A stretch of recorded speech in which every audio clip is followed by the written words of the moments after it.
So welcome back from the desk low. Man, we're on season 9 right here. So coming up for me as a hip hop fan, if you grew up in like the, early 2000s, Shady Aftermath was everywhere. I mean, everywhere. Coming up, man, this label, man, was like our era of death row because we were too young to experience death row at that age. So with the continuation from Dre signing proteges, man, anybody that like Aftermath affiliated themselves with, man, we instantly gravitated to. The gentleman I have right here has co-signs from any of the pretty big names. Andre 3000, DMX, The Good Doc, the D.O. motherfucking C, Twister, and man, there's a lot more we're about to get into, man. He's originally from Philly, but he's down to Atlanta. Formerly known as Gage. He goes as 2 Dot now. Man, I'd like to proudly introduce 2 Dot. I hope I got that right. Yes, sir. Yes, sir. You got it right. Well, I go by 2.0 now, but everybody just call me 2 Dot. Oh, you know so okay. Yeah. So it's really 2.0 2 Dot. Damn near. You know what I'm saying? Okay. So could you tell me about growing up in Germantown? That's a neighborhood in Philly, if I got my facts straight. Correct. Growing up in Germantown, it was rough. It's hard in Philly. It's hard growing up. I had a crazy childhood. Lost half my family when I was young, so I kind of had to raise myself. Streets kind of raised me. Streets embraced me. But I always had my rap. You know what I'm saying? I always had my bars, my lyrics. You know what I'm saying? I was on the music when I was very young. You know what I'm saying? My older sister rapped. She was living in DC, then she moved to Atlanta and started fucking with. She was actually the first person that I knew that was working with artists that I knew. She was working with the Outlaws. She was messing around with, fucking with Left Eye, them type people, you know what I'm saying? But yeah, so I kind of wanted to be Big Sis, like Big Sis rapping. She fucking with people that I listened to, you know what I'm saying? I wanted to be like that. So eventually I picked up the mic. By the time I picked it up, she was done with it. And I ran with it and never put it down. So when you were picking it up, like, did you tell her, like, yo, sis, like, this is actually what I'm about to get into now? Or did you kind of tell her after you, like... Yeah, she laughed at me. She said, light-skinned niggas can't rap. She said, light-skinned niggas can't rap. And at the time, she was fucking with somebody who was running the Rough Riders street team. So that was, like, my first interaction with even thinking about meeting somebody from Rough Riders. You know what I'm saying? Wow. And that's how it was. That's kind of crazy how, like, in the beginning stages, like, you get inspired by your sister and then you get to work with, like, artists that are, like, just, like, people can only dream of. So, right. Before, like, I understand because Mel Man was, he was a Philly producer. I was wondering if you can take me back to the time when you recorded a 3-song demo leading up to that. Like, can you fill me in behind all that leading up to that 3-story demo that you gave to Mel Man? Facts. Well, basically, so Mel Man, he ain't from Philly, from Pennsylvania, Pittsburgh, Pennsylvania. So same state, different city. So basically, when I came to Atlanta, by this time, my sister was helping me with the music. And for some reason, somebody on the other side of her family died, and she flew up DC for a funeral. On her way back, she ended up meeting a guy on the plane who was saying he a manager, he managed artists. DMX is his cousin. His best friend is Mel Man. So he was asking for my sister's number to get with me. You know what I'm saying? Well, not get with me, but he was just giving her a number because she was like my brother rap. They both had a layover flight, and that's how I end up meeting my management. You know what I'm saying? And that was my connector, DMX, Mel Man, everything. So basically, when I got to Atlanta, I was mad about her missing. It was actually my birthday. She had to fly to the funeral. So I was mad she kind of missed my birthday. But when she flew back, she was like, well, I met DMX cousin. And you know me thinking, I'm like, somebody told you they DMX Everyone says their cousins, yeah. Yeah, everybody, you know what I'm saying? So basically what was different about him, because my sister was running into a lot of people and they would call, she like my brother rap, they would call her, oh, what you doing? Let me take you out for lunch. This guy actually called me. He didn't even call my sister. So that was different. Usually somebody was just telling her, oh yeah, I'm gonna hook your brother up because they want to get with my sister. So yeah, he actually called me. So he said, yo, I want to meet up with you. DMX, my cousin. My best friend is Mel Man. At this time, I never heard of Mel Man. Okay. But DMX was in my top 5. Oh yeah. You know what I'm saying? So basically I met up with him at the studio and he was like, yo, I got a beat from Focus. who was signed to Aftermath. He was an Oh. Aftermath producer. You know what I'm saying? So my manager, Mike Wayo, shout out Mike Wayo, still my management to this day. He plugged a lot of people in this game before I even got with him. He just never really got his shot until he got with me. You know what I'm saying? So basically, I got with him. He said, I got this beat from Focus. I want you to check it out, take it home, write to it, and we come back in a week or two, and I'll see what you could do. And then if you're nice, I'll plug you in with some people. You know what I'm saying? I could plug you in with Mel Man. I could plug you in with a lot of people. So I'm like, we at a studio right now. Why do I need to wait 2 weeks? So he's like, what you think? You think you got something? You think you got something now? So by that, that's all it took. I went in there. I laid the bars. It probably took me about 20 minutes. I came out. He was sold. He was like, listen, my man Mel Man, I think Mel Man had just left Dre. He had just left Dre. They had some kind of fallout. Don't give me the line. I don't even know what that was. Oh, yeah, no, yeah. You know what I'm saying? I really don't even know. But, you know what I'm saying? But he was like, yo, he was like, yo, Mel Man is the drum guy behind Dre. He's the guy that do the drum. Matter of fact, it wasn't even the drums, it was the snare. Yeah. You know, Dre liked to have an orchestra. He had Scott Storch was the piano guy. You know what I'm saying? Mel Man was the snare drum guy. He had his different people doing different things. And Dre he runs the orchestra. And then he come in and mix it in and put his final touches on it. So basically, we worked. So he was like, yo, I got to hook up at Def Jam. So we sent a couple songs to Shakir Stewart, who was over at Def Jam at the time, who is now passed on. He's gone now. So he said, where's the single at? So then he was like, well, my cousin is DMX. I still mess with the Rough Riders. Let's send some stuff to Rough Riders. So the owners of Rough Riders was like, yo, he nice. So in a couple months, why don't y'all try to get up here and we get in the studio, see what we can do. Cool. That was cool. So we started talking to Ludacris manager at the time. He said the same thing Shakir said. Where's the single? Everybody was on that single. I was coming from Philly, so I really wasn't in that single mind frame. I was in I rap. I'm better than whoever could rap. I don't know about making a hot song, but I'll tear this guy head off. I'll tear this guy head off, and I'll tear this guy head off. You know what I'm saying? So we basically just worked. So one day my manager called me and he was like, yo, DMX is in town. So I was like, all right, this is my time to see if my manager is a fraud, see if this really is cousin. And when we got to the hotel, so he's like, we're going to meet up at the hotel. So we downstairs, there's a bunch of fans downstairs. I know you ain't even asked me about the DMX part, but this is how I got. Good. Most people think I got with DMX after I got my record deal and people start knowing who I was. Nah, this is me sleeping on my sister's floor, just moving to Atlanta, ain't really have no money. Coming from Philly, I was orphaned because my parents were dead. You know what I'm saying? So coming here, it was like, yo, I might could meet DMX. Hey, dog, man. Beautiful dog, man. Can I have the dog, man? Nah, you can't. Damn, man, this was a gift. That's my birthday gift. What? 3 weeks old, man. All I got through the storm, man. Like, this nigga be the only motherfucker I know. I'm all that. It's nothing. Only motherfucker I know ain't gonna turn his back on me. You know what I'm saying? He don't have to. He don't know how to. He won't lie to you. He won't try to fuck your girl. He won't talk greasy behind your back. He won't do none of that shit. Anybody you love, if you're around long enough, he'll love them. So I love dogs, man. Man. It's my bitch. Hold up. Bam. The ties. Get ties. Get them ties. Get them ties. Get them ties. Get them ties. Get them ties. That bitch start screaming. She can't get the rope. She gets so like amped. She start screaming. Hey. Okay. Maybe grab me something to put. Nah, keep playing. He's like a teenager right now, so he's like, huh? Oh, stop playing? Does that hurt? Oh, motherfucker, my finger's gone. My bad. You can't get mad. Now I had done some things in Philly with some rappers like Freeway, a couple underground rappers. You know what I'm saying? Freeway probably don't even remember we did some stuff. You know what I'm saying? I'll remind him one day. But yeah, so he was like, yo, DMX is down here.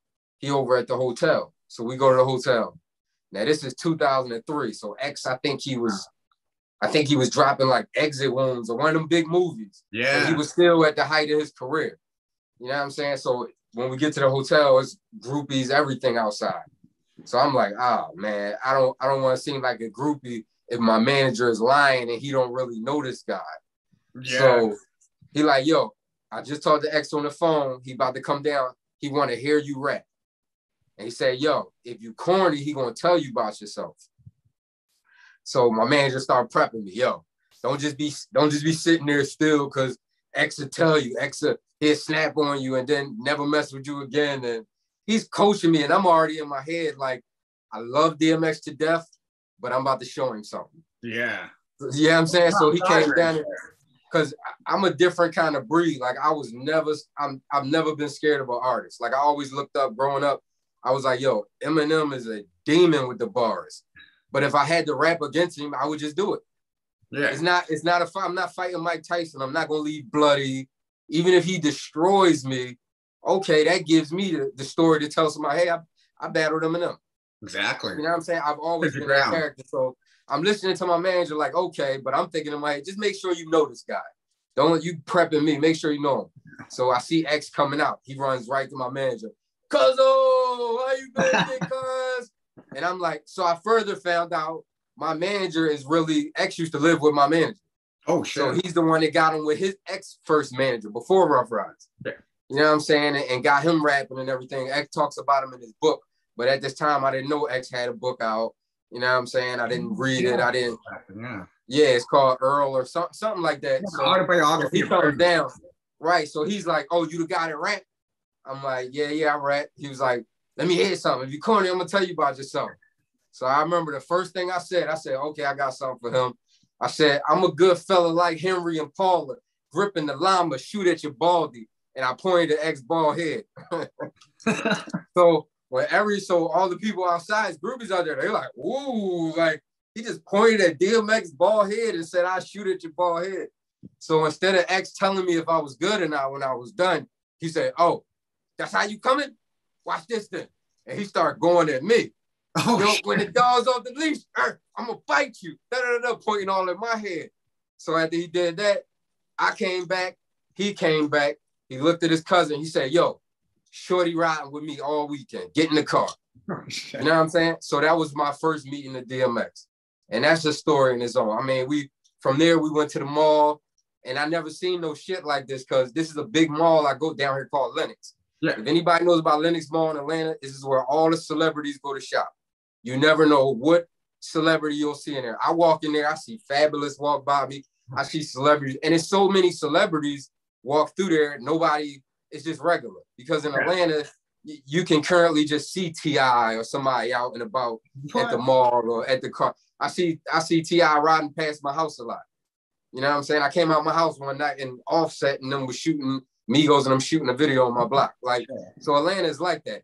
So I went in the mall with DMX and I've never seen nothing like the whole mall froze. I'm talking about whites, blacks, Asians, Dominicans, Spanish people. The whole mall started barking at him. That's the crazy. Whole mall started going, arr, arr, arr, arr, arr. It was the hardest thing I ever seen. This is when people still wanted autographs. We didn't have, smartphones and shit like that. So everybody like, yo, we want your autograph. And now at this time, my manager told me later, I didn't know, X don't like signing autographs. He did when he first started, but after years of it, it was like, okay, I'm done with that. So he said, yo, this is when record stores were still in malls. They took record stores out when streams came out. So X said the hardest thing. He said, yo, I'm signing autographs only if you got my album. The mall cleared out. Everybody ran to the record store. He sold out his album in the record store. Every album he had in the he probably was on his 4th or 5th album at this time, or third. He was at his 4th, I think. He just sold out. You know what I'm saying? So from there, he was like, "Yo, I gotta go to the studio at this mansion. Ludacris wanted me to do a song with him." So I'm like, "Oh shit! This is my first time really being around a celebrity. I'm riding with him. He already stamped me as I could rap. You know what I'm saying? Which further helped me, gave me the confidence in my career to move on, because DMX was always in my top 5. It wasn't like a lot of rappers I started liking when I met them, because I knew their character after that. So when I listened to their music again, I understood them. X is somebody when I grew up listening to him, like, yo, that's DMX. Like, I was like, as a kid, I feared him. I'm like, yo, if I ever met him, he's gonna rob me. I'm like, because I listened to his music so much, I believed everything he said. And when I later met him, I understood that is his personality. He will rob you. You know what I'm saying? If he don't like you, no matter platinum albums, Rolls Royces at weddings, whatever Russell Simmons calling his phone, Jay-Z doing songs with him, he will still turn around and take from you if he don't like you. You know what I'm saying? So that was just experience in his own. We went to Luda house, I met Luda, and at the time I didn't know him, but 2 Chainz was there. Oh, Teddy. You know what I'm saying? So it's just me, two of X homies, my manager Luda, and 2 Chainz. At the time he was called Titty Boy.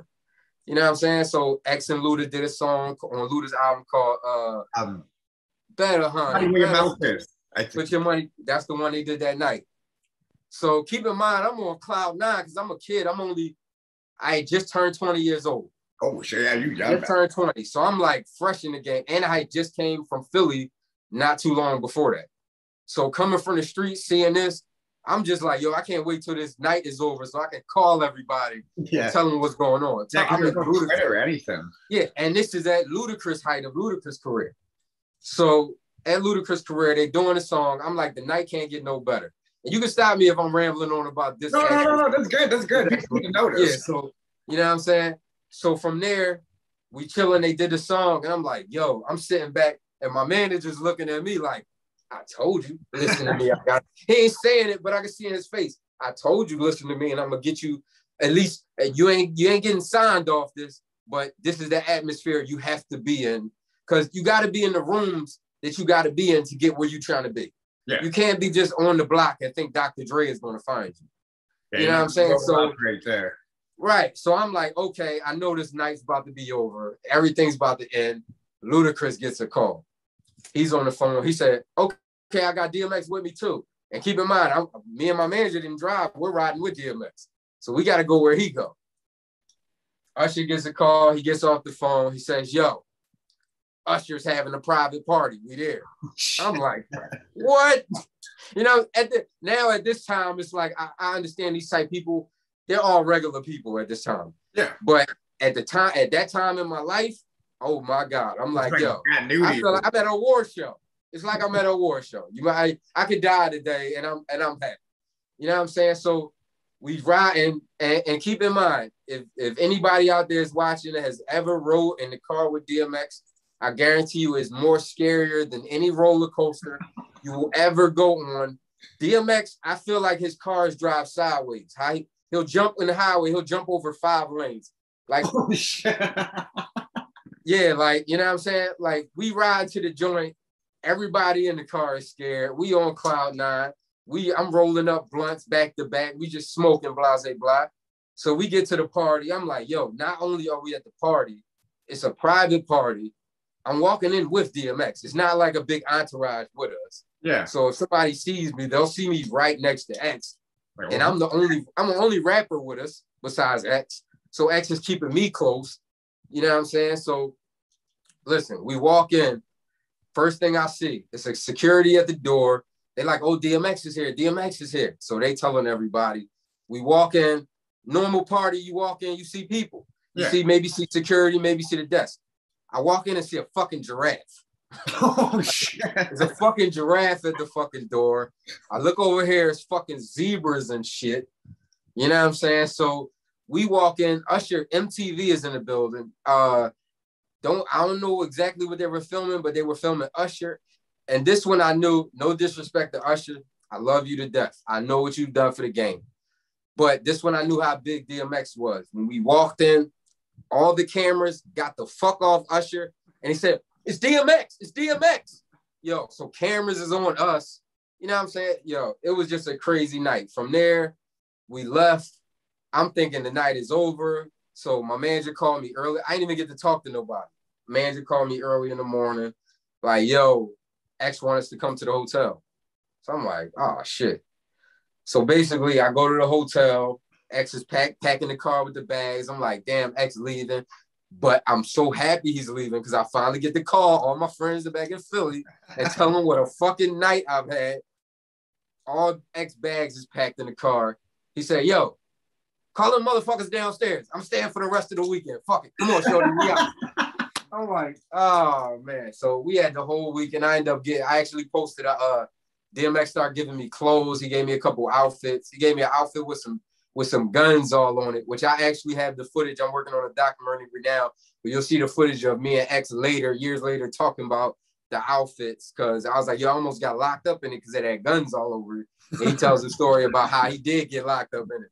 So I'm like, nigga, you gave me some shit you got locked up in? Like, it was bad luck, but he gave me clothes. So I was really on cloud nine. After that, my manager was like, yo, from there, I kind of really stamped it with my manager too. Cause he believed in Cuzzo and he believed in X's word. Cause what a lot of people don't know, X is the main guy that was funneling. He was basically stamping whatever artist would come to Rough Riders. Oh yeah, that's fact. You know what I'm saying? And another quick story, which we're gonna talk about in depth, but I'm gonna give you a quick story of my manager. When X, before he really got on, he was on with Rough Riders, but they ain't really had a budget and everything yet. They were about to sign a deal with Death Row. So X and Ja. So hold on, matter of fact, I gotta rewind a little bit. So basically, Mel Man was working with my manager in Atlanta. He had a store. So my manager is actually the one, when Dre got Mel Man's demo, my manager drove Mel Man to the airport and gave him a couple dollars to make sure he alright out Cali. And Mel Man ended up getting the deal. So while Mel Man was doing all the 50 Cent Eminem projects, this before I knew my manager, but Mel Man will always bring my manager in to Cali. He knew Dre way before I knew Dre. So my manager was already plugged in with all these circles that I wasn't in. You know what I'm saying? That I wasn't in yet. So basically, that's how the Mel Man thing got started. So fast forward back to Mel Man's on. Now, when Mel Man got family to come to Atlanta, my manager always take care of them. When my manager got family up going to LA, Mel Man will always take care of them because Mel Man had the connects out there. Oh yeah. So Rough Riders was going to sign a deal with Death Row. X ain't really they ain't had no budget yet, so this still, I ain't got no money, X. So X and Ja Rule are together, they flying out Cali. So my manager calls Mel Man, yo, I need you to pick X and Ja from the airport. They coming out there. So he like, cool. So that's actually how Mel Man ended up taking DMX to the studio to meet Dr. Dre for the first time, which then Dr. Dre had Eve. So that's how DMX met Eve at the studio from Mel Man bringing him. And then when Dre dropped Eve, or however they worked that deal, I don't know if she got dropped. She did get dropped, but Eminem signed him. Yeah, so X had met her through Mel Man that my manager plugged up. So that's how Eve got with Rough Riders. So that's a story they'll go more in depth about in the documentary, but that was just to show a little bit of how my manager been plugging people. You know what I'm saying? So basically after that, he always kept in contact with Mel Man. Now Mel Man has separated from Dre at this time. So he's like, yo, we gonna go out there and work with Mel Man. So I'm like, bet. So we got our tickets. I got a little buddy pass. I done scraped up a couple dollars. I didn't have no money like that back then, but I scraped up a couple dollars and we got out there to Mel Man. So basically, matter of fact, let me pause a little bit. So we're at the airport to fly out there. My management, Mike Y.O., he calls out to Mel Man's house to tell him we coming. And Mel Man's homie answers the phone and says, yo, it's not a good time to come. Mel taking care of a lot of people right now. It's a lot going on. It's not a good time to come. We're at the airport. Yeah. So my guy, Mike Y.O., he looks at me and say, yo, what you want to do, Gage? So I'm like, I want to go. You know what I mean? People I told I'm going to work with, the guy that used to work with, I done bought Chronic 2001, looked in the credits. Dre said, yo, produced by Dre and Mel, man. I done told everybody this the guy I'm going to see. So we going out here regardless. So he said, if you say that, fuck it, we out. So we get on the plane. We can't get in touch with Mel Man. So we just go to a hotel in the hood. We in a hotel in Inglewood. Now, keep in mind, you are the only one that has this story. Nobody else has ever heard this besides my inner circle, my family. So no interviews, nobody does that because I don't really do interviews like that. I noticed. I was trying to find interviews throughout the years from you. I'm like, I don't do them like that. Dre taught me that. He was like, yo, if you think you as good as you are, you don't have to do interviews. And then he showed me that Eminem only does two stations, the big station in Detroit and Power 106 in LA. He will not go to no other station. So when he told me that, You know what I'm saying? I never really did interviews, but when he told me that, you know what I'm saying, I kind of stayed out of it. So basically, we get to Cali, we cannot get in touch with Mel Man. Mel Man got the big mansion on the hills at this time. We can't just go to his house. You know what I'm saying? Even though my manager is damn near his best friend. It's just, it must be a lot going on. So you don't want to just show up when he said there's a lot going on. Correct. But Mel ain't tell us that. This is his homie. His homie might not know how close him and my manager are. Oh, yeah. You know what I'm saying? So that's why we still went. We like, yo, if I get in touch with Mel, Mel ain't gonna let me. He was like, you don't know how much I done for Mel. He's not gonna let me just be out here. You know what I'm saying? So, but we can't. Every time we call, he got somebody in the entourage picking up. He top of his game at this time. He wasn't messing with Dre at this time, but he was getting checks on checks. Oh yeah, publishing. Yeah, I'm talking about So I'm talking about movie theater in the house, like not a fake little theater room, movie theater in the house. Yeah. So we go to Cali. So my manager says, yo, I don't know what we're going to. No, I say, I don't know what we're going to do. My manager say, yo, it's never over. My manager is like that. He's the one, even when I left Aftermath, he was like, yo, it's not over till you say it's over. You know what I'm saying? Don't think it's over. It's not over till you say, yo, I ain't rapping no more. You could be 90 years old until you say, yo, are you done? Or until you fall off and you just trash. And then you still can't say it's over because look how music is now. Now you can be trashing, nigga. So basically, we at the hotel. So he tells me a story about years before when the Chronic 2001 came out. Dre and them came to Atlanta and my manager supplied the whole party scene for Dre and them for the Chronic 2001 tour on the strength of Mel Man. Mel Man was like, yo, we in Atlanta, we doing the tour. My manager took care of everybody. He done brought girls, everything. Everything, holy shit. Yeah, so he had been around Dre in the studio, but this time he was able to actually speak to Dre. So he tells me that, and he said at the time, Dre was rolling with a dude named G.A.G.E, big Compton crip dude. So he was like, yo, I got Jay's number when they were in town. Maybe I could call Dre when we out here. This is 2003. I'm like, you got Jay's number years ago, and he hangs with Dre. He probably don't have the same number. So he called him, and Jay actually picked up. Oh, shit. So, Jay Bible, I love you to death, but this motherfucker, if he don't know you, he's an arrogant motherfucker. He's one of them industry people that if they say you meet him, you know what I'm saying? And then he's a street dude. This is a Compton crip dude. He knows Dre he knew Dre before Dre had money. Oh. He's in old NWA videos. He was MC Ren's friend. Then MC Ren brought him around Dre and them. So he ran with the NWA. So he was with Dre before Death Row. You know what I'm saying? So basically, which if you ever want to get an interview with him, I try to set that up too, because he got some stories. And I never even asked him some of this stuff because he didn't seem Dre he done been with Dre through the Suge Knight thing, through the Pac thing. And I never really, now I'm older. When I was younger, I didn't really want to ask too many questions. But now I'm going to pick his damn brain next time I talk to him. But anyway, so Jay answers the phone. He said, yo, who the fuck is this? My manager don't care. He's DMX cousin. He came up with Ja Rule, all these guys. My manager knew Jay-Z, everything. So he's a cocky dude too, but he's humble. So Jay's cockiness just humbled my manager. Like, oh, I met you a couple years ago at the concert. I brought the girls to the show. I had all the girls there when y'all partied. So he was like, oh, what the fuck you want? He like, oh my God. So he like, well, we in town. I messed with Mel Man. I got a rapper out here. You still running with Dre? He's like, yeah, I'm with Dre every day. So we like, oh, bet. So we like, yo, we at the hotel in Inglewood, pull up. So he pulls up. This motherfucker looked like Vin Diesel.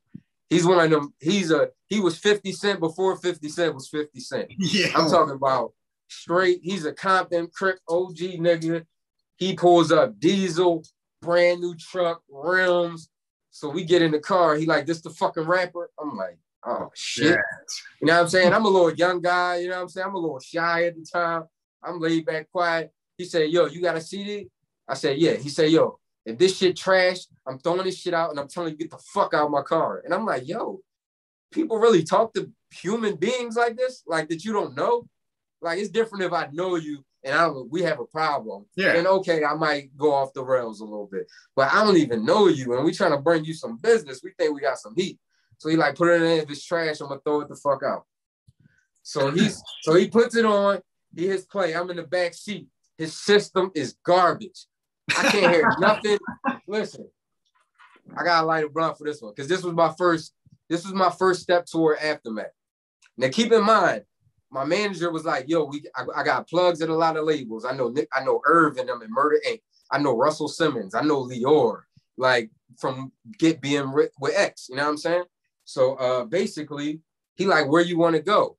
50 Cent had just came out. I said, I want to go to Aftermath. There's nothing else I wanted. So that's a story in its own because a lot of people work to get deals, but not many people actually go where they work to go. You know what I'm saying? They might get signed by Def Jam. They might get signed by Interscope, but they didn't know where they would end up. They were just working toward a deal. I worked toward Aftermath. So before, I was already rapping on Dre style beats. I was already, before anything. So he's playing a song and it's fucking garbage. I said, listen, I know your time is limited. You're a busy man. Can you please stop the music? He stopped it. I just went a cappella. I rapped for maybe 5 minutes straight. I went when I was done. He got the quiet face. He's looking shocked a little bit. And I'm like, oh, let me see what he's going to say. You know what he says out of his mouth? That shit was fine. He said, Dr. Dre just gave me this beat. You want to see what you could do with it? What? So I had a Dre beat before Dre knew me.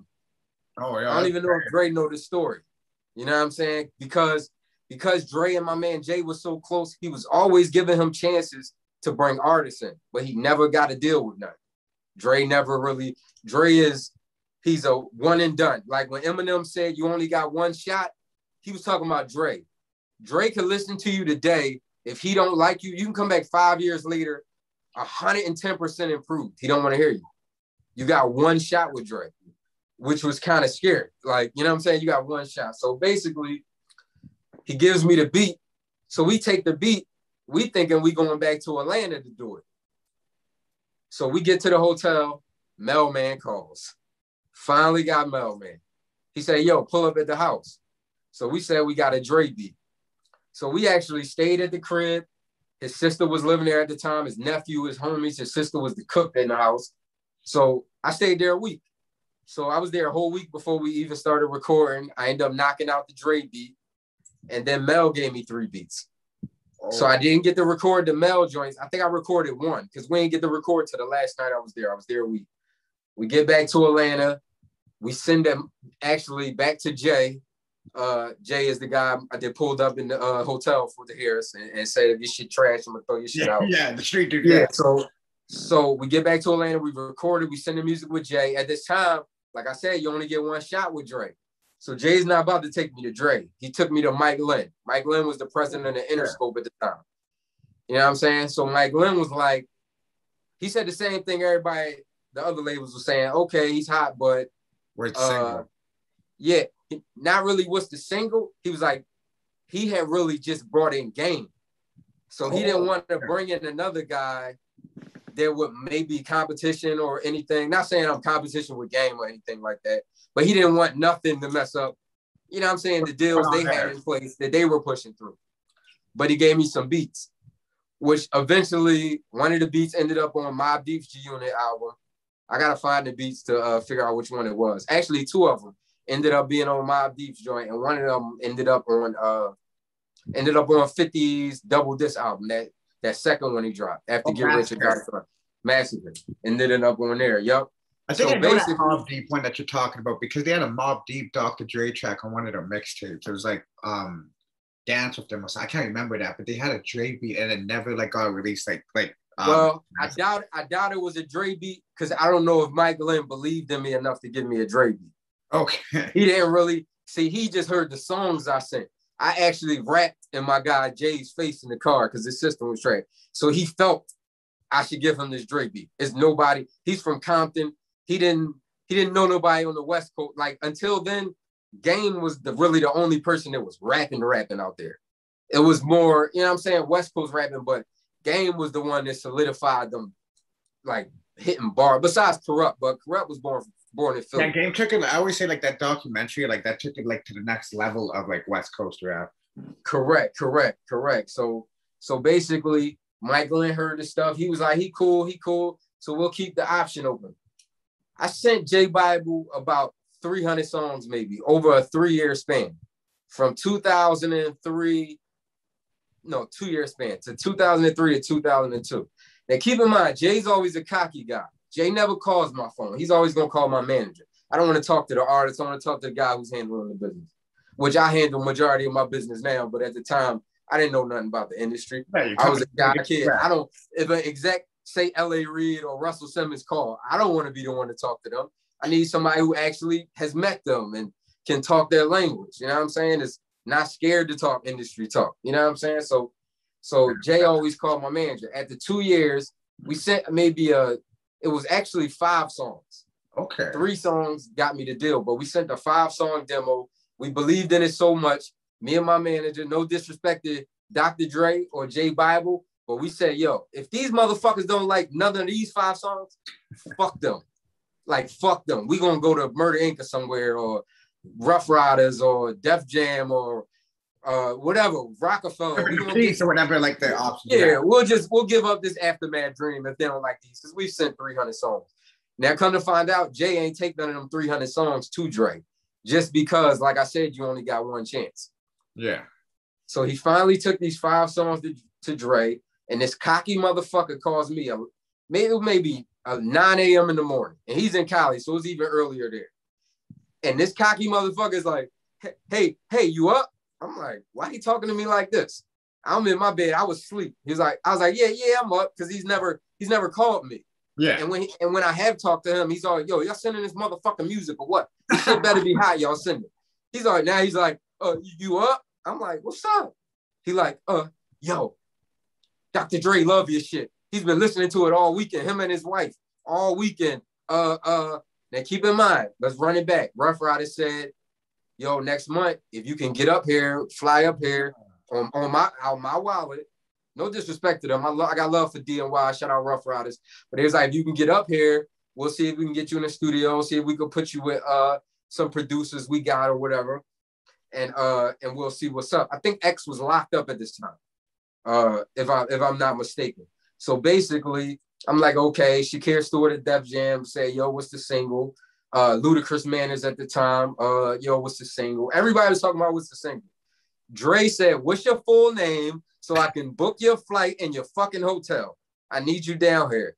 So I'm on cloud 9. So I get off the phone. I'm supposed to be emailing. I don't think we had text back then.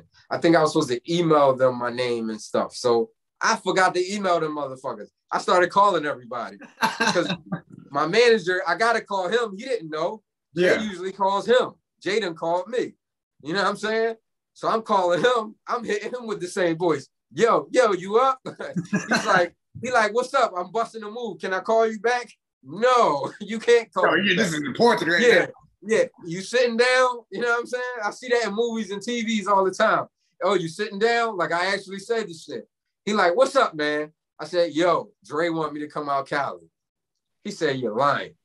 I said, no, I got to email them my name and my full name, and they want my name of 2 people that wants to come. Now, at the time, he's my main guy. We ain't really messing with nobody else. So we don't want nobody else to come. And because certain meetings, people always want to bring their entourage, but some people might speak up and fuck up your meeting. Exactly. So you can't, if you're not a part of it, it's no offense. You could be my best friend in the world. Bro, you can't come. It's no offense. Everybody don't need to go everywhere. That's fast. So, yeah, so we flying out there. They got me first class. I get to the hotel. I'm in Beverly Hills. I'm in Beverly Hills at the Mondrian. We get off the airport. It's an old guy, a fucking 90-year-old guy holding a sign for Gage with a suit on and a tuxedo hat. I go to the stretch limo. I'm like, yo, this is for me? Like, this is for me? I feel everybody's looking at me like, who is this guy? I'm looking at them like I'm fucking nobody. You know what I'm saying? Because I didn't have that. I never was able to build up a cockiness, which, you know what I'm saying? Game once told me, yo, you need to be more cocky. You're not cocky enough. Dre and them wanted me to be more cocky. I'm just too humble. And I always tell myself, maybe that's one of the reasons I never got to this plateau. I can't be that asshole celebrity that just puts me on a pedestal from everybody else. I'm like DMX. Like I see DMX just talk to the people. This is the lineage I come up on. Keep in mind, in Atlanta at the time, I was already partying in the mix with like the biggest guys that everybody rap about right now. Oh, DMX. yeah. Black Mafia family were the biggest thing out here. I'm hanging with these guys every night. So I was seeing Big Meech before he was even in songs. I'm in the studio with Young G.A.G.E before the world knew Young G.A.G.E. You know what I'm saying? When we were broke, it's a lot of rappers I came up with. I used to share studio sessions with Gucci Mane before we even could afford full sessions. My man HB, who was the head of Gucci's label, was paying for studio and just letting us get in there. So, you know what I'm saying? So this is the lineage I come upon. So when I get here, I'm in the Mondrian Hotel. I go to the pool. I go out back. As a matter of fact, I'm in the lobby. I see Ice-T and Coco walking in, checking in there. I'm like, oh man, I'm in Hollywood. I go out back to the pool. I see Marlon Wayans sipping daiquiris. I'm like, yo, this is the life. You know what I'm saying? So I wasn't meeting Dre tonight. So when we get there, I had some other homies that did come down from Atlanta. My same guys that used to pay for the studio for me and Gucci Mane to go. They were out LA trying to shop their artists. You know what I'm saying? So we linked up. They came to our hotel. They probably was in the hood somewhere. I'm like, I'm in Beverly Hills. So we at the Hotel D. We partying. We going over my stuff. And I know this is probably a different type of interview because when I talk, people don't really have to ask me too many questions. I love it. But if you have any questions, you're welcome to cut me off and I'll just get back. So basically, we at the hotel. I'm so nervous because I'm like, yo, everybody's just coming up to me. It's not like one of them things, oh, this is your chance to make it. This is one of them things like you was trying to work toward Aftermath. So this is your shot to get what you wanted. You know what I'm saying? A lot of people get their shot like, yo, they might be rapping for Jay-Z, but they didn't know if they wanted to be signed to Cash Money, Death Row, Jay-Z. They didn't know. I wanted to be over here. You know what I'm saying? I came up loving Eminem, and then it was like, it wasn't really a thing at that time, but then when they got 50 Cent, and then Game, it was like 50 had just blew up.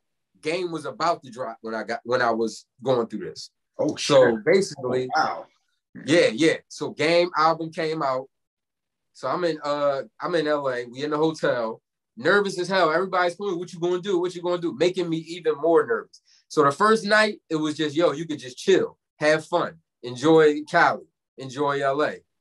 I didn't have to do nothing. I ain't leave that hotel. I walked the little Hollywood strip. I had never been to Hollywood. I had been to Mel Man house, but when I went there, Mel Man don't leave the house. Yeah, just in the house. Yeah, so I didn't get to go nowhere. I'm in the house in the movie theater just watching videos, and Mel Man was showing me all this industry stuff that I didn't even know really existed. Coming up in Philly, it was a rumor that Cassidy battled Freeway, and there was this tape out here, but nobody had ever seen the tape at this time.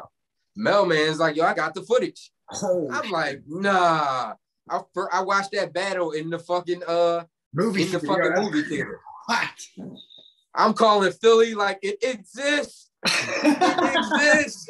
It is real, which it later got out when YouTube came it's on YouTube, yeah. like that. Well, actually, before YouTube, they started selling the DVD. But I don't know how, but Mel Man had the shit early. You know what I'm saying? So basically, I'm watching that. So by the time my deal comes, now this time in Cali, I didn't get with Mel Man. I didn't know what they were going through, but Dre wasn't really dealing with Mel Man. I don't think they had beef, but they just weren't speaking to each other that much. You know what I'm saying? So basically, the first night it was just a chill thing. Second night, they said you're gonna meet the execs from the league. You're gonna meet the what was she at the time? Not the vice president of Aftermath, but whatever the position is that handles the money. I was meeting her at the time, Curious. I believe she's at Warner Brothers now, or Epic, or one of them labels. So basically, I was meeting Curtis and Angelo. He was the A&R at the time. So I have dinner with them. They're looking at J Bible. We all having dinner. I'm talking about big boy dinner. I'm talking about order whatever you want. They're paying this on Aftermath's dime. So they're really, see what I didn't know at this time, I was too young, and my manager had never got a deal.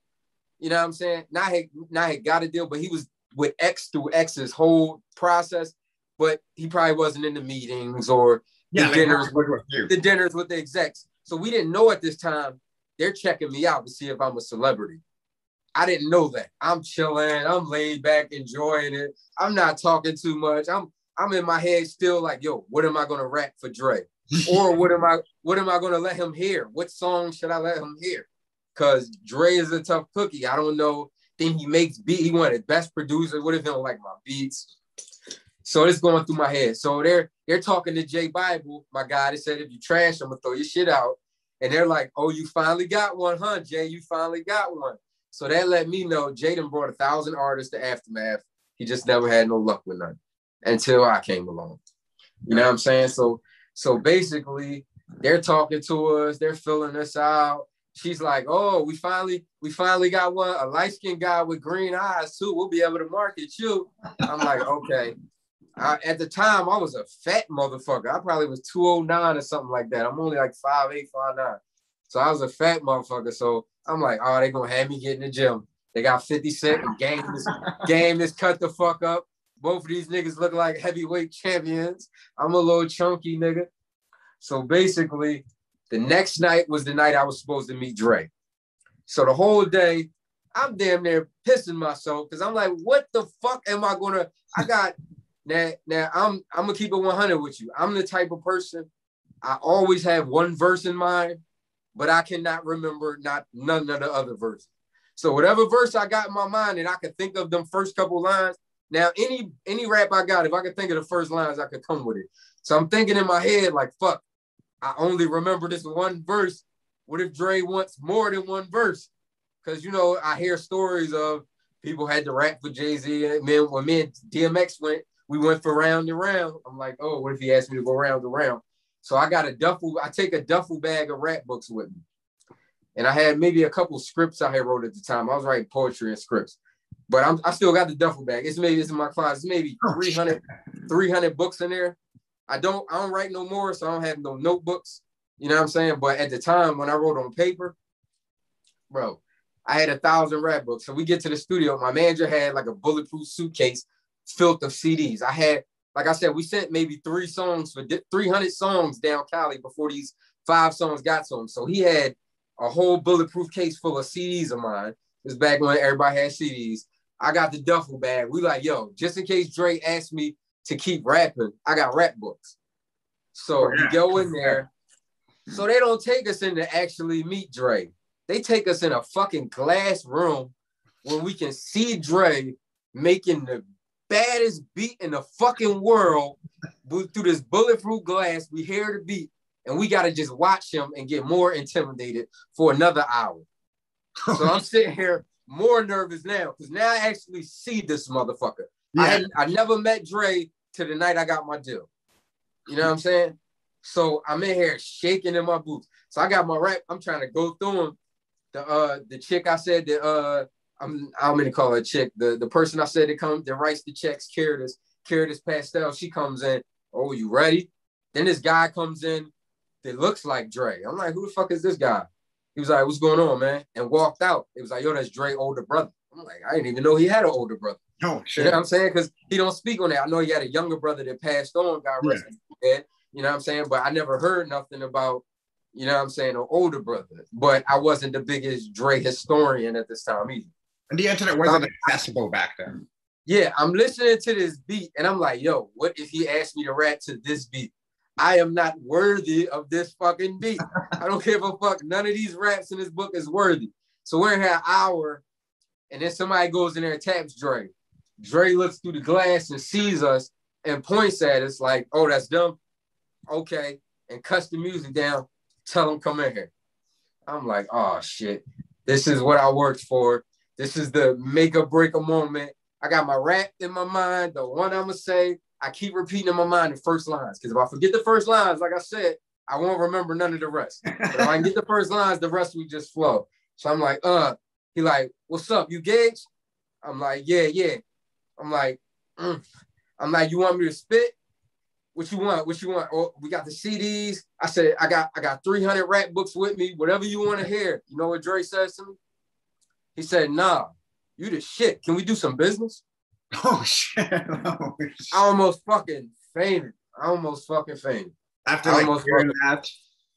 Yeah, because I've been wrecking my brain for fucking. I believe they called me on.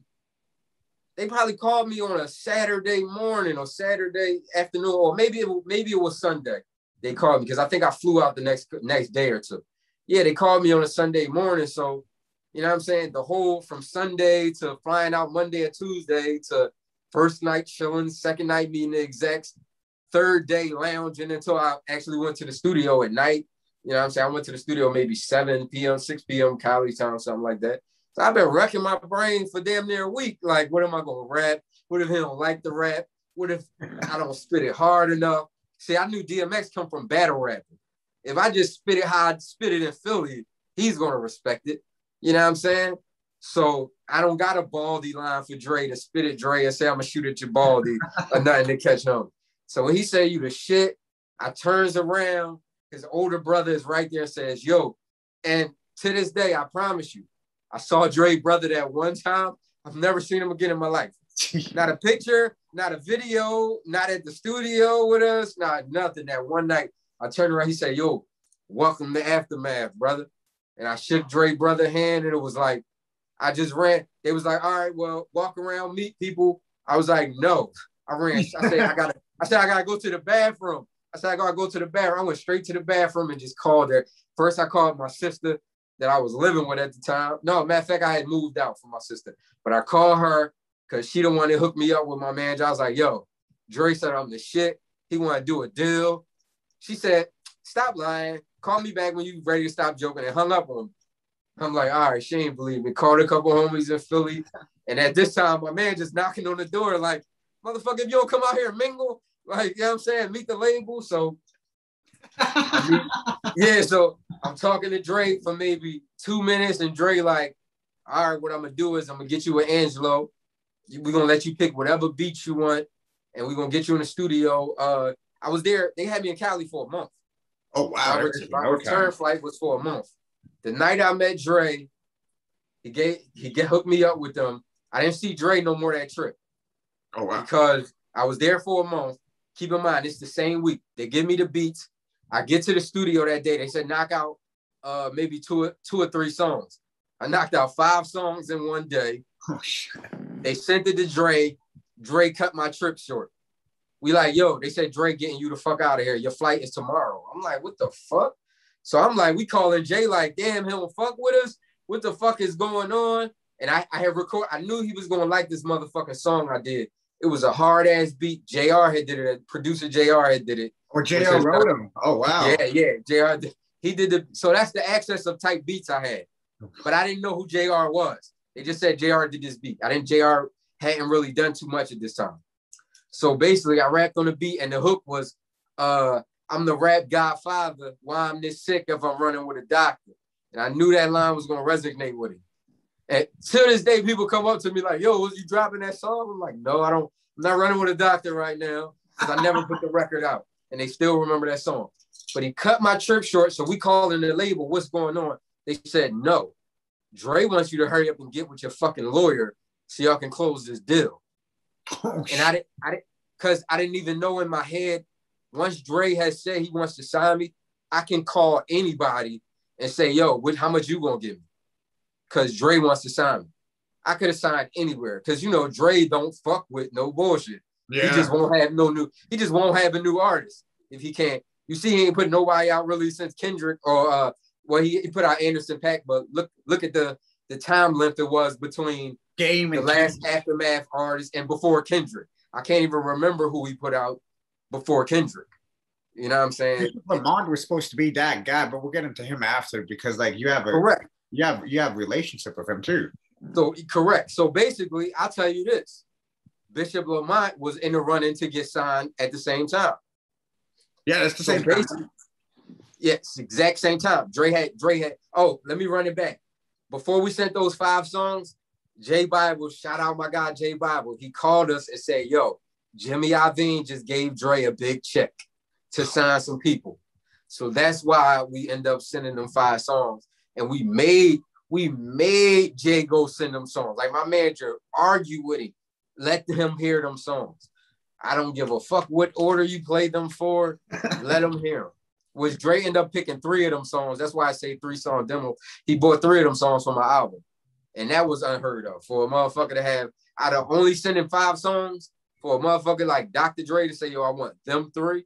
And he, before I even done my deal, they paid for the beats. You know what I'm saying? They sent the producers the beats because they want them locked down. So basically, I get back to Cali. My deal took about 3 months. Oh, wow. So I'm hearing rumors from the grapevine. Keep in mind, they're like, yo, how much you trying to get? I'm hearing from the grapevine, Bishop Lamont's team is about to fuck up their deal because they're asking for too much money. Because he was going to go to Rockefeller at first. Oh, really? See, I didn't know that. Okay. So they're like, yo, they're asking for too much money. So I'm like, now, to this day, I don't know if that was true or they were just trying to lowball me. So my lawyer ended up working the deal after 3 months, you know what I'm saying? And we finally closed the deal. Now, I didn't know when you do a deal, you don't get your check as soon as the deal closes. Not all labels are like that. So I closed the deal. I'm still broke. I got all my homies living from Philly down here. In my I had a 1-bedroom apartment. I got people on the couch. I done moved a producer in my crib that I didn't even know like that. Just off the strength of my manager, like, yo, since you getting a deal before you get a budget, he's willing to still work. You know what I'm saying? Y'all can record at the crib. So I still I'm actually working with him this Wednesday or whatever. So we still connected. That's good. Like where your humble beginnings from. It's good that you still remember it. Correct. So I got the whole crew in here. Now keep in mind, at the time, now let me rewind a little bit. My manager had then sent that Mel Man called Atlanta. He said, yo, it's a guy out there. He called my manager that Dre and them one is thinking about looking at. We want you to go vet him out and see if he's cool. This was Stat Quo. Oh, wow. Yeah. So basically, you know what I'm saying? So basically he got with Stat Quo, he met him. So my management is actually, that's why I always said I was so happy for my manager when I got my deal, because he's put so many people in position. Nobody just never came back to get him. At this time, my manager sent Stat out there. Stat didn't really come back from my manager. So at this time, it ain't that I don't like Stat, but it's just like some feelings like that, dog. Like the way like kind of moved with it, yeah. You could have slid back, but Dre didn't know if he was fully gonna do the deal. So Dre kind of gave it to Eminem. Eminem was like, if you ain't gonna do it, I'll do it. So when M said that, Dre was like, fuck it, let's do Shady Aftermath. And if M liked it, I'll do it. You know what I'm saying? So basically, I called one day. This was the anger management tour. Now, keep in mind, the label was getting tired of me because we was really trying to promote. Aftermath don't really do like a street team type thing. Yeah, no. My manager came up with Rough Riders, so we trying to start our street team in Atlanta before I even got my money. So we're calling the label. Y'all got shirts? They ain't had nothing but game shirts. Game's documentary had just dropped, so they had the promo shirts. So I'm like, shit, I fucks with Game. Send me them. I just didn't know Game. Yeah. So basically, you know what I'm saying? They're sending me those shirts. Anger management tour is coming up. We call the label. Yo, I need tickets to that. I'm thinking the label is like, that's what it is. It's Shady's in town, 50 Cent's here. I can just get in. You know what I'm saying? Rewind time a little bit. The night I met Dre, when I said we closed the deal, that night, they was like, yo, to celebrate, Busta Rhymes wants to take you to the club. I'm like, I'm gonna meet Busta Rhymes. I went out, Busta Rhymes, Rod Digger, all drinks on them. Rod Digger, wow. Partied all fucking night. Busta Rhymes like, yo, congratulations. I heard your shit. What I didn't know at the time, Dre lets all the artists on the label hear your shit before he even signs. Oh yeah, because Busta. Which I'll fast forward to. I was one of the ones that heard Joel Ortiz when Dre was like, I'm thinking about signing him. You think I should get him? You know what I'm saying? So rewind. I partied with Busta. He telling me I heard your shit, whatever. Which I found out later. Stat Quo told us he heard my stuff too. Which that was another red flag for us because my manager was like, damn, I talked to Stat. He could have told me Dre had listened to my artists, you know what I'm saying? Because we was left in the dark till Dre said he wanted to sign him. But whatever the case, we didn't care. Anger management tour comes up. We're blowing Aftermath up. We need tickets. I got to meet motherfucking Eminem. I love a lot of artists, but at this time, I'm not the biggest Eminem fan now, but I know what he's done for the game. But at that time, You couldn't tell me shit about Eminem. Nothing. He will tear you apart. So, and 50 Cent is here. I'm like, I gotta go. We're calling. They like, you do know you on Aftermath. That's a Shady Records thing. We ain't just got tickets to that. I'm like, come on. Y'all got like Eminem signed to Dre. What the fuck? Y'all can't do me like that. So basically, I go to the show. For some reason, and people can take this how they want, because I don't really care. It's always been tension between me and this person. So I don't really care if it gets out there, because I don't really care. But I'm coming to the roll call. I'm in the parking lot walking. It's just me and my homie. I don't really got any money right now. I'm signed to Aftermath, but I didn't get my check yet. Yeah. So I'm walking to the venue. I see a car pull up with a tent. I guess they're in there with some chicks. They talking. They don't see me. I get a little closer. I notice it's Stat Quo. Oh, shit. So I'm like, oh, shit. Not only my label mate, but before he got his deal, he had came to the studio and we did a song together. So we already had a record together. I had already met Stat. So I see Stat. Stat looks at me like this and speeds off. I'm like, what the fuck was that about? Yeah. Still don't know to this day what that was about. That's some weird industry shit right there. Correct. So I'm walking to the front. They say, yo, skip the line. I'm talking to the label owners, not the head of the label at the time, Aftermath. They like, skip the line in front of everybody. So everybody's looking at me like, yo, who the fuck is this motherfucker? Yeah, I'm at will call. This is hours before the show. They said, go get your tickets. So I get to the front and everybody's looking like, who the fuck is this motherfucker cross the line? So they asked me who left my tickets for me. They said, who left tickets here for you? So I'm on the phone. I said, yo, who am I telling them left the tickets for me? They said, tell them they're under Marshall Mathers. I said, oh, you ain't got to tell me twice. I said it so loud, I think the whole parking lot heard me. Marshall Mathers for Gage. Two tickets. Gage. Matter of fact, it was like 4 or 5 tickets. I was like, for Gage. Front row. Marshall Mathers, you got that? She like, we heard you, sir. But they didn't believe me. So they typed it in. They was like, Gage, G.A.G.E? I was like, yeah. So they're like, oh, fuck. And they gave me my tickets. Oh, shit. Yeah, I actually did give him. I left. So that was my first and the label kind of played me. I didn't get no backstage shit or no shit like that. So I didn't get to meet anybody. But I was in the front row and I got to see Eminem perform, 50 Cent, the whole G Unit. At this time, I was on the label, but I ain't have a check and I was kind of idolizing. I believe G Unit had just picked up Game. They had just picked up Game because first he was just with Dre. Yeah. He got with Game. He got with G Unit. So G Unit's performing. I'm like, oh, fuck. They go Young Buck. I think Tony Ye was locked up. They go Banks. Oh, shit. Right. I'm in the front row. So I leave. I don't think it's no harm. I go home and do a song. On the beginning of the song, I said, oh, shit. There go my nigga Stat Quo. Oh, shit. Did this nigga just drive right by me? I said that on the record. I don't know why. And keep in mind, I'm keep it all the way humble. My lights were out at this time. I couldn't even pay the electric bill. Oh, and I'm signed to Aftermath. I'm wearing Aftermath shirts every day. We going to the radio station in Atlanta. We Aftermath. No money. I had a 1993 Pontiac Bonneville I was driving. Hey, at least you're honest. Yeah, so basically, somebody out my entourage at the time thought it was cool to call the label and tell them I had a diss song to Stat Quo.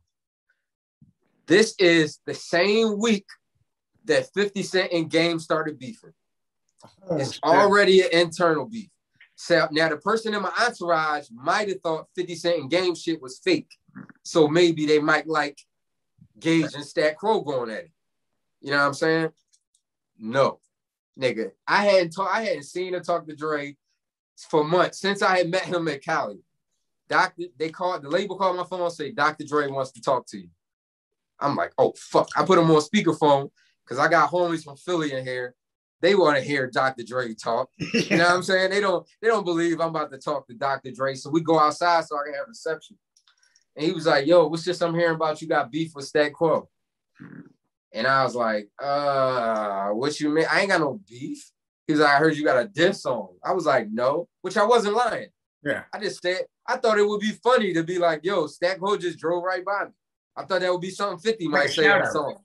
Yeah, I would think that would be something 50 said if somebody on the label just drove right by him. Like, crazy motherfucker, you just drove right by me. Yeah. But the motherfucker that was in my camp calls and tells them that Dre's like, yo, Game and 50 is beefing right now. It's real. It's getting to the streets. I'm losing money. I can't fuck up no money. And your check is in my hand. I said, listen, whoever called, he's a fucking liar. Fuck him. He's lying, Dre. Don't believe everything you hear, Dre. It's a rumor. So I said, I love Stat Quo. I'm about to get a Stat Quo tattoo, motherfucker. Like, you know what I'm saying? So basically, he's like, okay, that's all I wanted to hear. Your check will be here Monday. I said, woo. So when my check came, my lawyer called me smiling. Keep in mind, my lawyer did Sierra's deal. She did a lot of big artists' first album deal. She said, this one I learned about Dre, characteristic-wise. She says this was the best first artist deal she has ever seen. Dre gave me maybe, people was getting, I ain't gonna put no names out there, but a lot of people was going to Def Jam and stuff. They was getting paid for maybe $2,500 to $20,000, maybe the standard. Dre said, here go 100 for your pocket. Holy shit. You have $1 million recording budget. Matter of fact, it was 700,000 with contingency to go to $1 million if I needed it. That means I could record wherever I want. That meant if I wanted to call Timberland for a beat, I had the money for it. And Aftermath would just pay. And not only that, my lawyer wanted like 10 to 20 grand for doing the deal. Dre said, do not take that out your money. We are sending your lawyer the money for your lawyer. What? Yo, my manager was like, yo, so my check came, I put it in the bag. The day it cleared, my manager called me like, yo, because he didn't put a lot of people in position, but nobody's never broke bread. So he called me like, yo, you said that check was going to clear in 3 days. I'm like, damn, nigga, all right. He woke me up, but I can understand because I didn't know at the time how many people he had put in position that never looked out for him. So he hadn't even we didn't even have a contract. This is how real our shit was. We didn't even have a contract. So he's I'm already got my money, and he starts breaking down the numbers of how much he wants all percentage. He said, listen, just give me like 12,000. I said, he gave me 100,000. I said, I'm at least give you 17.5, my guy. You know what I'm saying? So from that moment on, that's why he's still with me. Through the bad times and good times. He's never got another rap check from nobody else. You know what I'm saying? And he's put so many people in position. You know what I'm saying? So the loyalty, though, that means you're a loyal person. That's rare. Right. So just to sum up the story, I got the check. And from there, it was just on and popping. I would be in Atlanta for months at a time. Then I would go out in Cali and work. But it was just whoever I wanted to work with. So I made my rounds. Eric Sermon, High Tech, Scott Storch, Cool and Dre. I wanted to work with, and another person, Akon. That's another person. Yeah, so let me rewind a little bit. Hold on. You got time, man? You got time? Sure, you can go on as long as you want, man. This is like got you. I'm just trying. You can edit it with the more important part. You know what I'm saying? But so basically, this is 2004. This is after I already met DMX, but I hadn't seen DMX for a while. This is a year later. So my manager like, yo, it's a guy with a studio around the corner from your house, and he do beats. So he said you could pull up, and he gonna give you some beats. So I'm like, okay, we'll see what he got around the corner. And keep in mind, for anybody who knows Atlanta, the South and up north, when we say around the corner, it means I can walk out my house and walk there. When down south say around the corner, you gotta get in your car and drive somewhere. So when he said the studio was around the corner and we drove there, it actually was around right across the street from my house. Like I could have actually walked around there. So we walk in, it's a little shabby studio, a little dirty studio in the back, not really renovated. So the guy's coming up to meet us, little dark-skinned guy with he had like dirty braids at the time, a dirty do-rag, a little t-shirt and sweatpants. Looked like he ain't had no money. So he walks up, he said, "What's up? My name's Akon." So this is my first meeting. I met Akon before he was Akon. You know what I'm saying? Just to let the people know. He was in the streets. So this was before I met Dr. Dre again. So I had already made my rounds and watched people take off. From here, I watched G.A.G.E go from people not knowing who he was to top of the game. I saw Gucci around to where I was, a little skeptical, like, hey, can Gucci really make it? Because he wasn't, this when people still had bars. So I wasn't sure. I watched Gucci take before the trap movement like took over too. Before the trap movement. So I watched Gucci take off. So I'm with Akon, and he say, "Yo, I got some beats." Then he tells me a story. He say, before DMX was DMX, your manager bought DMX to me.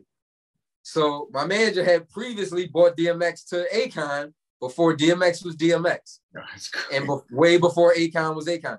That's why I said my manager, when his documentary come out, people are going to see he plugs so much in the game. You know what I'm saying? So, and Akon regretted to this day because he left DMX downstairs. He was upstairs with a chick and never came down to meet X or never came down to deal with him. And X, X is, even before X was the motherfucker, I'm DMX. You don't make me wait. You know what I'm saying? You don't make me wait. Fuck this shit, we out. So Akon, if any interviewer out there is big enough to get to Akon, ask him about this, and Akon will tell you, yes, he regrets, because he probably could have signed DMX. You know what I'm saying? Because he didn't really have money, but he had the beats. And at this time, I didn't even know he sings. So, yeah, so he's like, yo, I'm going to give you some beats. He gives me a CD. I'm like, how many beats on here? He said, I think it's like 30 something on there. I'm like, oh, shit. And he said, oh, yeah, I sing too if you want me to jump on any of them. So I'm like, bet. And he said, yo, I ain't going to be in the hood for long. I said, yeah, me neither. He said, no, I just did a song with Styles P called Locked Up I'm about to come out with. You know what I'm saying? Just to give you a little, I want your, just because you said you listen to my music, so you actually know the lineage, I'm going to give you the good shit. So he says, I'm about to come out with this song Locked Up. So I'm like, yeah. He said, here go the single right here. He gave me a copy of it. He said, yo, I'm really messing with, if I'm wrong on this name, don't kill me. But I believe it was Steve Rifkin that was about to sign Akon. And he was like, yo, he really liked me. He got me showing his niece or somebody, his cousin around town. You know what I'm saying? I've been taking her out, showing her the town or whatever. So he about to put some money behind me. I'm like, okay. I heard that from a lot of people. Oh, yeah. So I'm listening to the song. So I'm keep in mind, it's like 4 or 5 songs on there. So I got 4 or 5 exclusive Akon records before the world even knew. Yeah. This is when he was just handing out a demo. So I go to Tampa on spring break or something. I'm playing it for everybody. I'm putting everybody on Akon. Anybody to come down. I was like, yo, he different. Because he didn't have his own, he wasn't even going on his own beats. He was going on Where I'm From by Anthony Hamilton. He was going on the old Dipset beats, like, but singing. And I'm like, yo, this motherfucker is the talentedest motherfucker I ever heard. So I'm putting everybody on to him. And then I tell people in Philly about Locked Up. At the time, they say, yo, we heard the song. But this one, see, what people don't know, if you're not big, the DJs will only play the big person. Yeah. So the radios were playing Locked Up, but they were only playing Styles P verse, and then it go off. Oh, you didn't hear I'm locked up. They won't you didn't hear nothing. They was just, we got a Styles P verse. We don't know who the singer is. Next thing I know, I see this motherfucker on TV. And we had the same barber. He had cut his braids or some shit. So I was still seeing him. So now I'm at the barbershop and Akon's walking in, millions in jewelry. Yeah. I'm like, yo. So now I actually, like, when G.A.G.E and them blew up, I was around the whole time. When Gucci blew up, he kind of got away from us. But Akon, I saw him on a regular because we had the same barber. So I really watched this motherfucker go from nothing to I look like I'm about to buy small cities in Africa. Yeah. With the baddest bitches with him. I'm talking about the baddest of the baddest. I'm like, this ain't even the motherfucker I met over there. So I was like, Akon, listen, guess what? I just got a deal now. Now I got my deal. So I'm like, next time I see Akon, I got a budget. Yeah. Why wouldn't I spend it with someone who gave me beats when I didn't have no money to give him? And he was willing to get on it. And at this time, he's at the top of his game. He's killing it, locked up, killing it. So lonely. He done sold so many records on his first album. Yeah, that was I'm like, yo. Soul Survivor, G.A.G.E. I got the budget now. I runs up to Akon, say, Akon, he say, oh, what up, Gage? What's up? I'm like, yo, I got a budget now. I just got signed with Aftermath. He said, oh, word? I said, yeah. I said, yo, no, I need you on it. You was there from the beginning. You know what this motherfucker tells me? Well, when you done your album, then come holler at me. Come for the last final touches. I'm like, nigga, that's what Dre told me. Like, Dre said, yo, finish your album. And when you come, I'm going to mix and master that motherfucker. And, you know what I'm saying? Because Dre didn't even want me to put that mixtape out. Because Dre's the type of person where people don't know. A lot of people want you to build your buzz. Dre wants to be the one to put you out. Yeah. So when people first see you, he wanted to be off him. He like, man, you turning a completed album, I walk on 106 in Park with you. You know what I'm saying? So I'm like, bet. That's so true about the mixtape because sorry to cut you off, made this really fast, but Bishop Lamont said the same thing too. He said that releasing those mixtapes on Aftermath was like pulling teeth to get that music out. So when you said that, I'm like, yeah, I can see Aftermath saying like, yeah, we don't want that tape out. I got in trouble. And to be honest, if I would have left that label and hadn't dropped that tape, nobody would ever know who the fuck I was. Yeah, that's facts. You would not have known who the fuck I was if I didn't force that tape. And then I kept Alliance because at the time I was hanging with Don Cannon, who was part of Gangsta Grills. Oh, yes. I didn't even go that route because I'm like, Dre and them don't want me to put out a mixtape. 50 is at the height of his career. Let me use Who Kid just to keep it in the family. Yeah. You know what I'm saying? Yeah, Dre can't be that mad. You know what I'm saying? It's part of the camp. This is what 50 Cent do. We put out mixtapes. You know what I'm saying? And I had heard Game forced his hand. Game wasn't supposed to put out nothing. They was thinking about cutting that deal, severing that deal with Game. Game did that record with Jim Jones and them, Certified Gangsters. Oh, yeah. If he did not do that song, you would not know who Game was. I ain't going to say you wouldn't know who Game or me was, because I think we were, once I was stamped by Dre, I had the confidence to go anywhere. Yeah. You know what I'm saying? I would have walked to any label. And I think Game was the same type. I don't think you could have stopped Game. Game rap too good for you to be able to stop him from doing it. Go ahead. When did you and Game actually record like the record Welcome to Aftermath? And like, was that like for your debut album, The Soundtrack to My Life? All right, so look, I go into how I met Game. So basically, Game, what happened with Game? Oh, so basically, I didn't meet Game until the label told me they were parting ways with Game. Oh, shit. Yeah, so because it was the height of 50 Cent career. No offense to either one of them, but 50 was the check maker around there. Yeah, yeah, you know like he went in all the shoes and everything. Yeah, so they kind of started, and I was looking like, I understand 50 had G on it and everything, but I just believed in Game. Like, oh yeah. Like, I said, I love G Unit to death, but besides Lloyd Banks, when it come to just rapping, Game, they can't fuck with Game. Yeah. They can't fuck with Game. So basically, I had a little site at the time, GageMoney.com. It had a little chat site on it where people could live chat, which they didn't have live chats at the time. It was just whoever I had was doing my website was just on some innovative shit. It had live chat. And somebody said on there to me, it was like, yo, Gage ain't gonna be shit. You ain't gonna be able to fucking make it with hot ass people like Game on the label.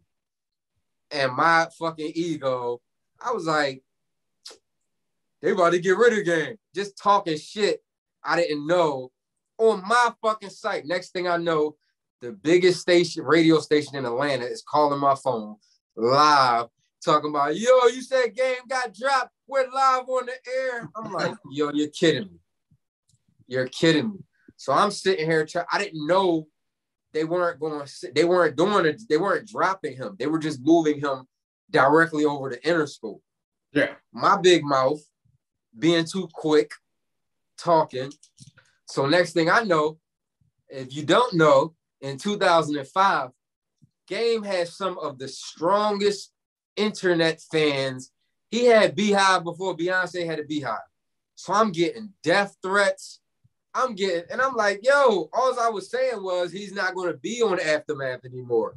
He's moving over to, whether Dre still help him or not, he won't be my direct competition, because Aftermath don't got to worry about what Interscope Projects putting out, because Aftermath has their own lineup of what they're putting out.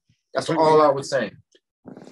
So I don't remember who it was, and I don't think they are affiliate of Black Wall Street anymore, because there's a lot of people that ain't around no more. I got when, yo, Game say he gonna punch you in your fucking mouth when he see you. I'm like, damn, dog. Keep in mind, remember, I'm 5'8". Game is like 9'34" or some shit like that. 9 foot. No, he might be like 10 foot something.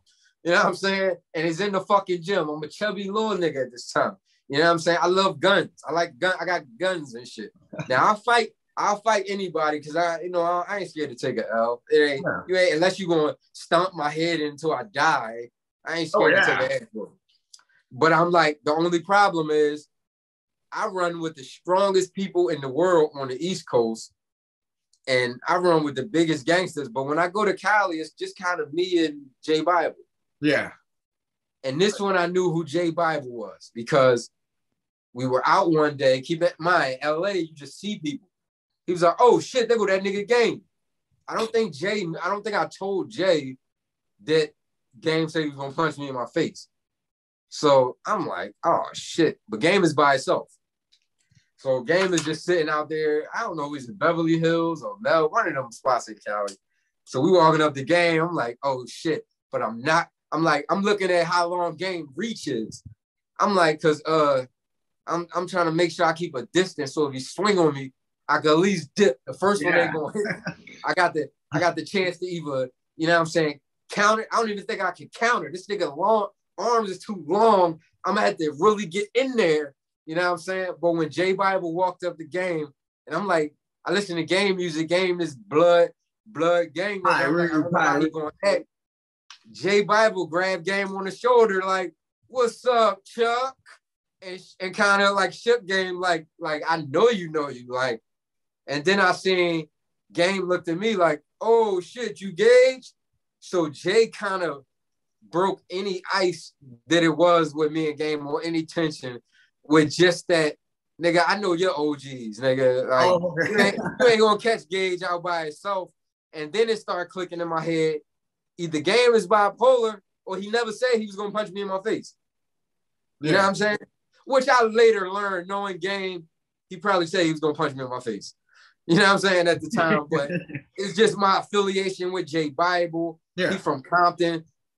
Game loves Dre. You know what I'm saying? Game has a love for Dre that I was never ever able to build, because I didn't grow up in Compton. Yeah. So, you know what I'm saying? My OGs that I look up to like that are people like Beanie Siegel and Jay-Z, because Jay-Z kind of was coming. Jay-Z was in Philly more than he was in New York. But Jay-Z and Beanie Siegel, those were the guys I saw coming up in Philly. You know what I'm saying? I didn't at the time, when you young, just coming up at that time, now we get into the love for the producers. At that time, I didn't care who was making Snoop Dogg beats. I just loved Snoop Dogg. Yeah. I didn't care who was doing NWA beats. I just loved NWA. I didn't know. It was later when I established the love for the producers. So Game was just like, yo, what's up? You Gage? Da-da-da-da. He's like, you from Philly? Like, damn, this nigga really know about me. Like, you know what I'm saying? He already know about me. You know what I'm saying? He like, you from Philly, blah, blah, blah. You know what I'm saying? You over there on Aftermath at the time. You know what I'm saying?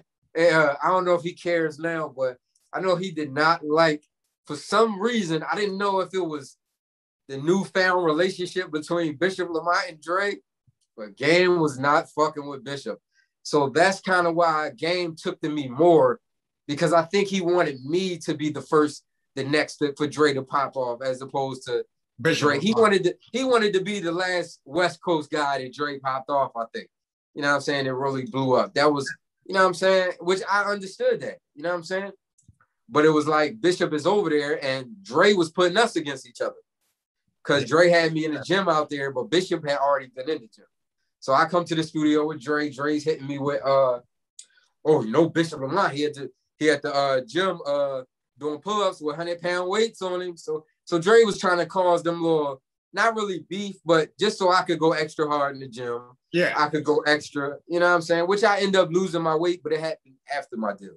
I just had to stick with the gym. The weight wasn't just going to automatically disappear like Dre thought. Yeah. You know what I'm saying? So one day I get a phone call from Gang. He like, yo, we just put a studio up at the crib. Come through. He had just got juice. He had just got juice. Oh, shout out to my guy Richie Evans. Facts. It's my bro. So he had just signed him. So he was at the crib. He's like, yo, I just put a studio in the crib. I want you to come through and record. I'm like, bet. You know what I'm saying? Rappers don't be extending love. You know what I'm saying? So that's another thing. Game is one of them people that I always put in that aspect of, damn, Game show love when he didn't have to. Yeah. Now, I don't know if he was trying to stay in Dre's good grace. That's none of my business what your ulterior motive was in the end. All I know is you put me on the record and I look up to you and I wanted to record with you. You know what I'm saying? So we came through. New Jersey Devil was there. He like, I got beats or whatever. So he puts on the beats. So we like, yo, welcome to the aftermath. We're going to do this. We sat in there. Game start freestyling. And then he just start going his verse. He like, yo, I'm ready to go in. So Game went in. Hold up. The Game had a first? Yeah, Game had the first verse. Yeah. So Game went in and laid his verse. He laid part of the hook. He was like, yo, you write the other part of the hook. So I came up with the second part of the hook. The classic, roll past it, whatever the hook went. You know what I'm saying? We did that shit in this motherfucking closet. He ain't had no booth or nothing. We was in a little ass coat closet in this nice ass house on the hills. Yeah. I had the car parked out. Actually. It's just me, New Jersey. Juice is there, but you know, Game is Juice big homie. So Juice not just in the room with us. He's back and forth walking around the house and shit. You know what I'm saying? I don't know these motherfuckers that much, so I'm not walking around this man's house. I'm gonna stay right here in this seat. Yeah. Where I'm at. So yeah, we end up knocking the record out. They called right after that. And they called right after that and was like, yo, I'm dropping a mixtape Monday and we want you on it. We want that song on there. We like, bet. I'm gonna tell you where we fucked up. J Bible, which that's still my bro now. But at the time, he was so close with Dre, his alliance was with Dre through our deal. So instead of letting Game just put this song out, he has to go tell Dre we got a song with Game. Game's not on the label at this time. Game's beefing with the label's biggest check maker at the time, 50 Cent. And you run and tell this nigga this. Game had just did a song with fucking Ja Rule at the time. Oh, so we like, oh my God. So Dre like, let me hear it. And I don't think Game do know this. No, he might not know this part. We played Welcome to Aftermath for the song. I'm sitting there like, oh shit. Dre was like, yo, I fucking hate that song. He said, no, don't put that on no mixtape. He was like, I haven't talked to Game in a little while, but if he think about putting Ja on the song, this might be something I need to call him about. You know what I'm saying? He don't need to do that right now and shit. But you know, Gang gonna do what he want. I know Gang. I don't know if he ever released that song out of respect. I don't know. I don't know if that song ever came out with Ja Rule. It did, actually. It did. It's called Sunset. Oh, okay. And listen, when I tell you the mixtape that I was supposed to be on was so fucking big and I missed it because J Bible can keep his fucking mouth shut for 3 days until it just dropped. But I understand it. That's his close friend since back in the day. He got an alliance. But it fucked me up. But what Dre was saying, what Dre don't like about that song, he said, he don't like mushy Game. He like beast Game. He like snapping, can't nobody rap against me Game. Like higher Game, and then there's like the Doctor's Advocate title track Game. Facts. So after that, keep in mind, in Atlanta, I was working out of the biggest studio in Atlanta, so I was meeting a lot of people. So one day they said it's a rock band recording next door to me in the studio. Good Charlotte. Yep. I've been following you for a while. I know your career, sir. Yeah. I fucks with you. So they like it's a rock band recording next door. It's Good Charlotte. So we like, oh, we recording. Y'all come through, do a record. my whole entourage didn't know who they were. I was not familiar with their music. I was only familiar with seeing them #1 on TRL all the fucking time. Yeah, they did, yeah. So that was the main thing in my head. Yo, these motherfuckers is on TRL. So go try to get them in the studio. So my manager goes talk to them. They're like, well, we're leaving right now. We're flying out to LA. If you're ever in LA, give us a call. They hit us with that. So we like, man, this number probably ain't even real, but we saved it. Fast forward months later, well, almost a half a year later, I'm in LA. We called a number. I believe it's what's the brother's name? Benji and Joel. Yeah, Benji and Joel. So Joel answers the phone. Like, yo, who's this? We like, yo, we met you in Atlanta. They didn't even remember who the fuck I was. Oh, it was just like, yo, we'll book a fucking studio. We'll fucking come through. We'll play the fucking music. You just rap. We'll do the fucking hooks. So we like, bet. Here go J Bible again. Let me ask Dre first. So Jay gonna kill me if you see this interview because me and Jay still talk all the time. And I'm probably gonna send him this shit just so, you know what I'm saying, so I can plug it. But Jay, so basically, damn, what the fuck I was? Oh yeah, so basically, Jay runs tell Dre, yo, we trying to do a song, good show, da da da. Dre like, don't they wear nail polish and shit? Like, so Dre was like, nah, fuck that shit, nah, shut that shit down. And I'm like, see, one thing about Dre don't care your stature. He want to make sure the music fits. He don't care who you is. He don't care if you Madonna talking about getting a studio. If Madonna is not going to fit with, say, a Lil Uzi Vert, he don't care. He just won't put it together. You know what I'm saying? Dre always has cared about the music. So basically he said, no. That night, Game is like, yo, I'm going to the club, come out. So I'm like, bet. So I go to the club, I'm in the crowd, Game's up there on the stage. And this was another thing that made me look at Game different. Game peeped me, Game pointed in the crowd and was like, yo, security, go get him. Bring him the fuck up here. You know what I'm saying? I'm like, oh shit. So big motherfuckers come, get me on stage, Game bring me right there with him. So Tupac comes on. Hit 'Em Up comes on. Oh shit. They don't play that on the East Coast, but I guess on the West Coast, Hit 'Em Up still gets burned. So they playing Hit 'Em Up and it gets the nigga, I hit 'em up. I look over and I see one of the brothers from Good Charlotte standing next to Game in 50 Bloods with blood rags hanging out his pocket, saying the N-word, saying, nigga, I hit 'em up. I said, yo, book the studio for tomorrow. Book the fucking studio for tomorrow. Now my older self, I would have looked at him a little different using the N-word. Yeah. But at the time, I was just like, yo, he don't give a fuck. Because there's 50 Bloods in here that can check this the N-word, Jesus Christ. Yeah.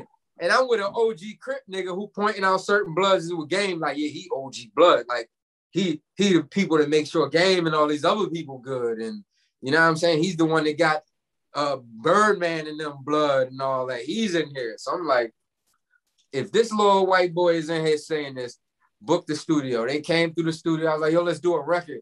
He said, no, how much time you got? This is what the brothers are saying in Good Charlotte. I said, well, I booked the studio for 12 hours. They said, yo, we just gonna record till we tired. Like, fuck it. Listen, we did 5 songs. Some of the songs I never put out. They gave me 6 beats to leave with, hooks already on them. Oh, shit. They sent me 7 beats after I left with hooks already on them. Good Charlotte will be forever my brothers. I don't even know if they remember me or remember that session. We're taking them in there so they know. Yeah, so at the time, they had a producer with them. The producer that did those beats, his name was G.A.G.E, which I kept in contact with him years after that. But J.E. is actually the one that produced Nelly's first hit. That all them joints, them what was it? That was the I'm going down, down, baby. Yo, that first Nelly hit. Never let him go. I want to say Mr. Lee, but that's not it. Sugar. Well, that was Nelly's first hit. So, you know what I'm saying? I kept in contact with him, but yeah, they was forever like my brothers. That's how I got with them. Like, and they was just cool. Like, they were like not like nobody. I tell you, my favorite person ever working with, he's not the biggest artist I work with, but my favorite ever working with was Eric Sermon. But Good Charlotte, they go down as one of them because them two brothers, Benji and Joel, they like me and my dogs, like they was in there arguing. Like if one of them singing, the other one to mute the mic and talking there to him. Yo, you sound like a little bitch in there. Sing that shit better, motherfucker.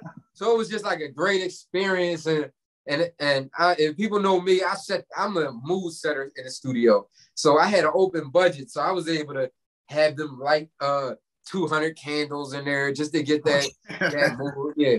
But we did a lot of records. I might release some of them. I wish I had the section. I wish I had the session so I could go over my Gage words when I say Gage or whatever. But yeah, I worked with a lot of motherfuckers, man. Eric Sermon, that was great. You know what I'm saying? EPMD. That's EPMD for you all out there if you don't know. And yeah, EPMD for if you don't know, and if people don't know, I like to credit myself because I didn't know the DOC and Eric Sermon were real good friends at one point. And the DOC was trying to get with Eric Sermon, was not able to get in contact with him. And then Eric Sermon was like, yo, motherfucker called my phone. I had to hang up talking about they was calling for the DOC trying to get with me. I was like, yo, DOC back with Dre. That's him. So DOC ended up linking back up with him at my session. You know what I'm saying? He came over there. And that was magical. I was there when for Snoop Dogg's blue carpet treatment. It was the first time Snoop and Dre had worked together for years. And I was in the studio for that.